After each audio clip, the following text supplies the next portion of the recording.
বারাণসী শুধু একটি সিনেমা নয়, এটি একটি গ্লোবাল সিনেমাটিক এক্সপিরিয়েন্স হতে চলেছে এবং এটি মহেশ বাবুর ক্যারিয়ারের সবচেয়ে বড় এবং গ্লোবাল প্রজেক্ট হতে চলেছে।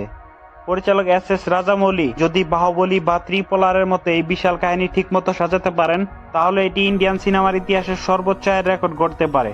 এস রাজামৌলি পরিচালিত মহেশ বাবু এবং প্রিয়াঙ্কা চোপড়া অভিনীত আসন্ন এই চলচ্চিত্রের প্রাথমিক নির্মাণ বাজেট ধরা হয়েছে 1200 কোটি টাকা।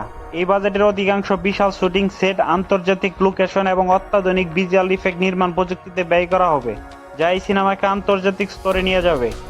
এছাড়াও এই সিনেমার প্রধান ভিলেন চরিত্রে অভিনয় করেছেন পৃথ্বীরাজ সুকুমারান। এটি একটি time table science fiction adventure ধর্মী গল্প, যেখানে প্রাচীন ভারতের ইতিহাস, লঙ্কা নগরী, এমনকি আটলান্টিকার বরফের দৃশ্যও রয়েছে।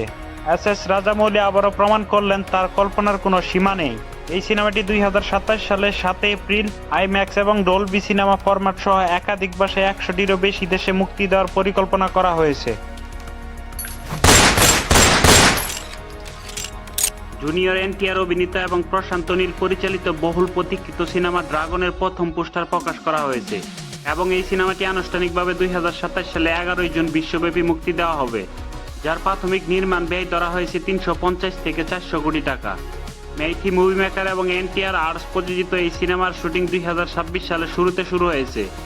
পরিচালক প্রশান্ত নীল কেজিএফ চ্যাপ্টার 3 এবং সালার 2 এর মতো উচ্চ হাইপের সিনেমা ডিলে করেছেন শুধুমাত্র এই সিনেমার জন্য।